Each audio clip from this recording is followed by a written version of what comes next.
দাদু, আমি অঙ্কে 50-এ 50 পেয়েছি। আর আমি মাত্র 32 পেয়েছি দাদু। অনেক শুভকামনা নীল। ঠিক আছে নায়রা। না, ঠিক নেই। আমি নীলের মতো 50-এ 50 পেতে চাই, যাতে তুমিও আমাকে অভিনন্দন জানাতে পারবে। কিন্তু আমি তোমাকে অভিনন্দন জানাই। না না না, কিন্তু আমার আরো বেশি নম্বর চাই। নায়রা, এটা কি সম্ভব তুমি তোমার ভাইয়ের সঙ্গে প্রতিযোগিতা করবে আর ওর মতো হতে চাইবে? ঠিক আছে, তাহলে তোমাদের একটা গল্প শোনায়। ইয়ে, স্টোরি টাইম। অনেক দিন আগে একটা হাতি আর একটা জিরাফ একই জঙ্গলে বাস করত। দুজনেই বড় প্রাণী, কিন্তু ওদের বন্ধুত্ব ছিল না। একটা ছোট্ট সমস্যা ছিল।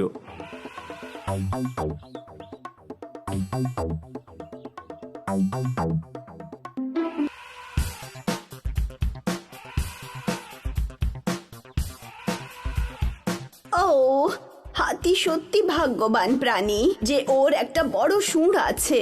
দেখো, ও সেটা দিয়ে সবকিছু করতে পারে। আর আমার দিকে দেখো, আমি ওর মতো কিছুই করতে পারি না। আমি শুধুই লম্বা, কোনো কাজের না। আমি কিচ্ছু করতে পারি না।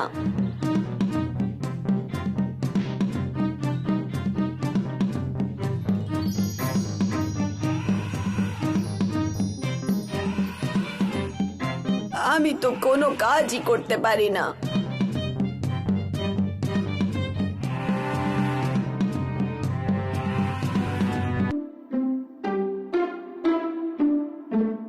ওহো, এটা কি?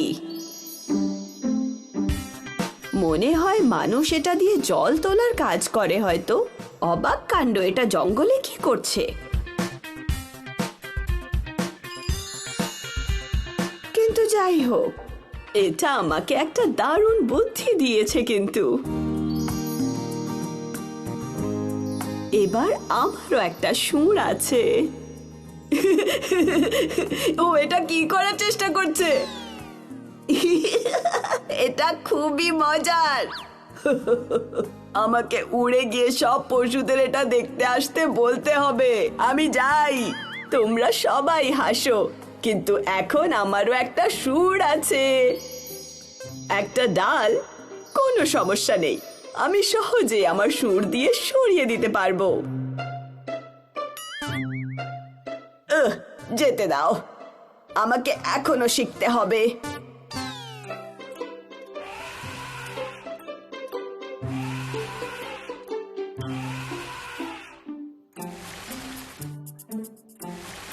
তুমি কি করার চেষ্টা করছো? দেখো, তোমার মতো আমারও একটা সুর আছে। তাহলে তোমারও একটা সুর আছে। আমারও আশা তোমার মতো যদি একটা লম্বা সুর থাকতো ওই কচি পাতাগুলো খাওয়ার জন্য। কি, তুমি আমার লম্বা গলাটা পছন্দ করো? অবশ্যই। তার মানে আমি তুমি হতে চাই, আর সব সময় তুমি আমার মতো হতে চাও।